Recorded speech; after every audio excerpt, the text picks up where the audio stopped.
Hello and welcome back to my channel. Today I am going on a blind date with a book. Yep, as you know, Valentine's Day is around the corner, and what better way to celebrate than to go on a date with a book, I guess. As you may know, Valentine's Day is the day that people prove that they love their partner. It's also the day where straight people admit that they hate their partner, which is just every year. It's just magnificent to see. If you don't know what a blind book is, basically you can go online and pay people to send you a book that you know nothing about. The book is wrapped and it only has little bits of information to sort of give you clues to what the book could be. The issue I had looking online for a blind book is I only saw 2 people that were doing LGBTQ books, and as you know, that's sort of what I read. I like to exclusively read books from LGBTQ creators, or if it has that storyline. And I looked at the reviews and they both had books that I already had. Instead of spending money on books that I already owned, I decided to task my partner with the challenge of buying me a book that I have no idea what it is. So we are about to go to Waterstones and they have a budget of £15 and they can buy a hardback book or 2 paperbacks, and I have no idea what they'll be until it comes to unwrapping them. So let's go. Okay, I have been prepared with a list of books. Let's do this.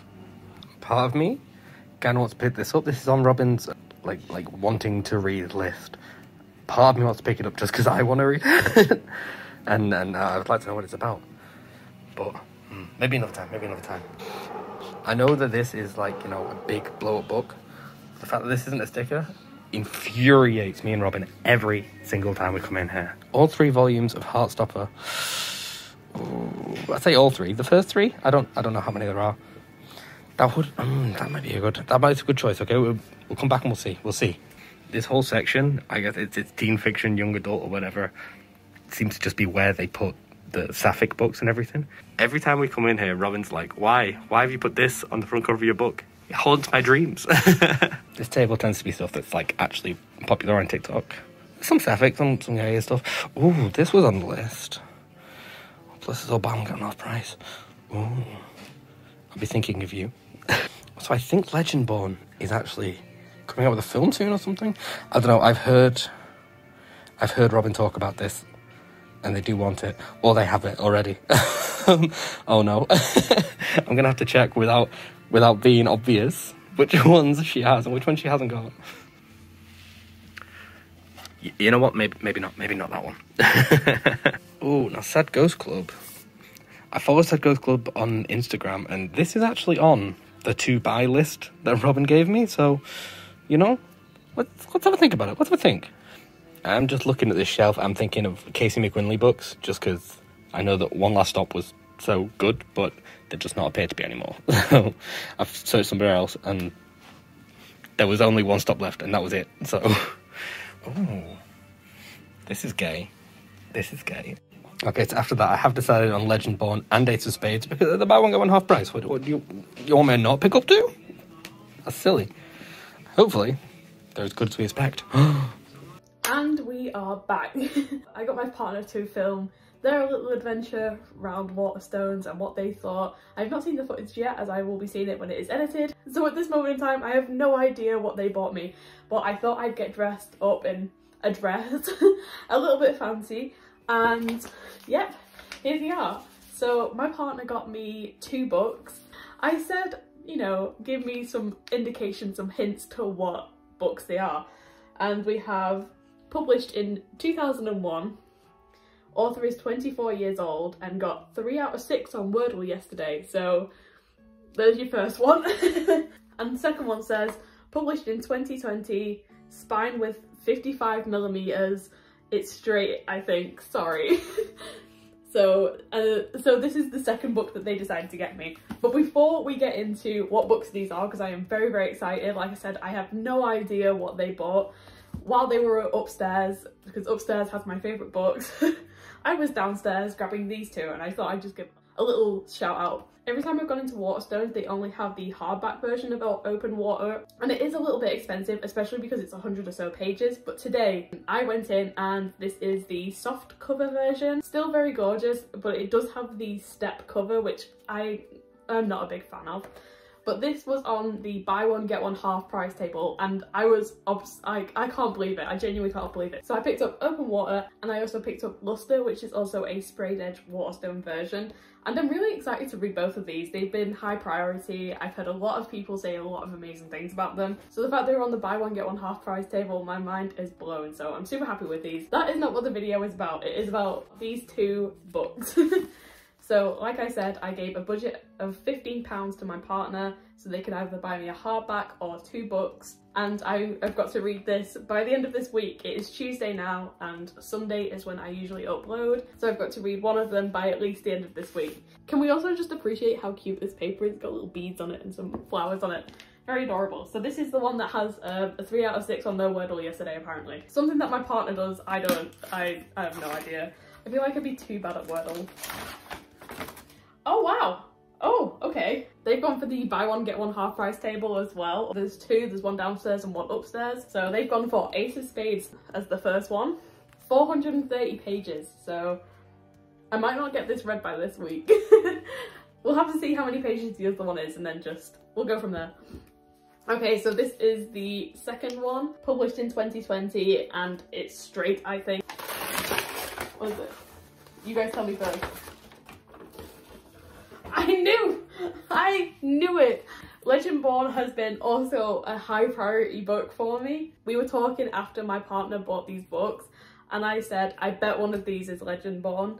And they said no, they obviously denied it. But Legendborn is the second book that my partner has given to me. I've been really excited to read both of these. Legendborn has been a high priority for a while. The only reason I haven't bought it yet is because I wanted the hardcover version of it. But I'm just happy to own it, and again, with Ace of Spades, I'm really excited to read both of these. I don't know which one I'm going to read first, so I guess you'll find out on Sunday which one I've decided to go for. I'll see you on the other side. Several days later. So I am back, and yes, I've just gone for a shower, so my hair is extra fluffy right now. I'm also really ill today, so just please bear with me. But this was an interesting book, let's just put it that way. I started reading this book on Tuesday and I finished it on Thursday, which is actually like record time for me. I was a little bit scared that I wasn't getting this video out in time because this is 400 pages, but we got through, we read through it. This was on my TV. Oh my god. Priory just, did you see that? That was murder. That was caught in 4K. I'm gonna take you out to lunch and you ain't gonna like what's on the menu. So this book was very interesting to me. As you know, it was on my TBR list. My partner picked it out for me. I've watched a couple of people talk about it. I've read the reviews on Goodreads and Storygraph, that sort of thing. And it was a very popular book, especially for Book Talk. So this was a book I was looking to get around to eventually anyway. So I'm really glad that I went on a date with it. I spent my 3 days, literally, whenever I could, just reading it. And although it was a really gripping story, I kind of want to talk about the guts of it. So I didn't know what this book was before I put it on my TBR. I just saw a lot of people talk about it and I was just sort of like, well, if the masses like it, I'll give it a go. And apparently it was marketed as a Gossip Girl meets Get Out. This book follows 2 students in a private school called Devon and Chimanka, and it follows them as someone called Aces starts releasing information about these 2 students to everybody, texting them all the information about their secrets, leaking things about them, that sort of thing. I wanted to say before I start anything else, this book has, well, as you can see, if you can see there, it has Gossip Girl and Get Out already in there. It wasn't just marketed as that, it literally has the 2 references there. But I would like to say that this having a trigger warning page here is one of the best things. I don't think I've seen that in any other book, and I think a lot more books need to start doing this. Like, you know, if you're picking up a book because a lot of people talk about it, or if, you know, you like the cover because you think it's cool, but even if it's a popular book and people, you know, like this one, this was a popular book and I still didn't know anything about it. So the fact that I got to, you know, scan this before I went into it and sort of be prepared for what was about to happen was a really good, like really amazing, and I think all books should have this. So I initially rated this as 4 stars, but I think it's gone down to 3.5. And I'll tell you why. This book follows Devon and Chimanka, and it goes through what they're experiencing and them two coming together to find out who this Aces person is and to take them down. I didn't read the Gossip Girl Get Out page, so a lot of people who already knew that this is how it was marketed said it was very predictable, and I was an idiot. As if you've seen Get Out, it is sort of a copy of that in this book. You found out that Devon and Chimanka are the only 2 black people that go to this private school. Slowly you begin to find out that Aces is everybody white. So this private school admits 2 black people every 10 years to the school. They wait until like a month before graduation for these 2 people, and they begin to ruin their lives so they can't go to college and that sort of thing. I'm just really confused to why this school takes 2 people in and then just sort of like ruins their life just before it started. I did think that that was sort of like a weird plot. I don't know why a school would go through so much effort to admit these 2 people in, just to at the last hurdle be like, haha, no, never mind, you're not getting that, and also here's some added trauma. If you like, if I want to deep dive into it, then maybe that's the message of like white people just being like, I can do that, so I will do that, and I can get away with it, so I will get away with it. And it talks about being systematic, as the teachers are in on it too, and I can get that, but like it just felt like a really strange and even like a really underwhelming conclusion to who Aces is. Like through the book I was guessing anybody that turned up into their lives, I was guessing it like left, right and centre. And I don't know, just to be like, yeah, the entire school just admits 2 black people every 10 years just to not graduate them. It just seems really strange to me. It's a really dark book. So this is in the YA section. This is marketed as a YA book. I would say it's not a fun read, it is a good read. It was just never ending. There was no really good bits. Any person the characters got close to were obviously part of Aces. Like, even the 2 main characters, Devon and Chimanka, they don't become good friends either. I wanted more of a relationship between the 2 characters, because as they're trying to find out who Aces is, they still hate each other. They really don't like each other. And that happens until literally like the last 50 pages of the book. There's no real growth in the relationship between the 2 main characters. Like I said, these 2 characters are the only 2 black people in the entire school, and they're the only 2 people that have information leaked about this Aces, and it takes them probably halfway through the book to realise that it could be racism. There's a moment where Tyrell, which is Devon's sort of love interest in this, there's a moment where he goes, do you not think that this could be racism? And Devon's sort of like, no, I don't think so, they would never do that. And it's just sort of like, there's some really good bits in this book, there's some really good writing, but these characters don't catch a break, and it's so exhausting. Like, it was definitely like such a hard read, as in the fact that these characters got everything. Devon's character, I will say, was written great. I think he had such a depth to him. I think he had really good character points. I think he's just lovely and sweet, and I want to protect him from the universe. But everything that happens with Dre and his dad, like, and then Tyrell being part of Aces, or being asked to be part of Aces and then never telling him. Unbelievable to me. Actually unbelievable to me that Tyrell gets asked to leak information to Aces. And he's like, I got asked. And I just said like, no. Like, that didn't have to be part of the book. Like, that didn't have to be there. I think there was so much of that was crammed in there. Like, there was no growth in the dad storyline. I really didn't understand why that was there. If you wanted him to have some battles with this character, he already had Dre for that, and his storyline and his relationship with him. I really just didn't understand the dad storyline. It didn't really add anything for me. Chimanka's character was a really interesting one, because I don't feel like her character was so well explored like Devon's. She sort of had the personality trait of like being bitchy and being on top and doing anything she can to be, you know, the most popular person. And then we didn't get any growth past that. I think we spent way too much time with her and her best ex-friend Jamie to explore Chimanka's character. There's a line in it where she talks about her dad going to Italy to go see his family. His dad's from Italy, and the fact that she and her mum are not allowed to go over there anymore because his family doesn't like that they are black. There's nothing past that conversation. We don't hear anything more than that, and I really think that there should be a delve into that. Both of these people trust people way too easily.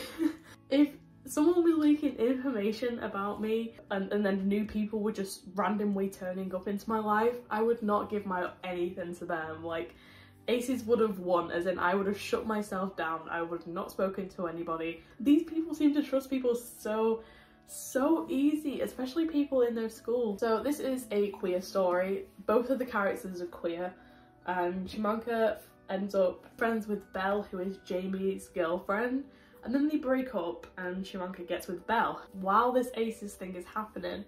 And it sort of comes out of nowhere. If I was in that situation, no one new in my life is allowed to come and talk to me. I'm not allowing it. But I think the ending was really abrupt. Everything after this seems so convenient.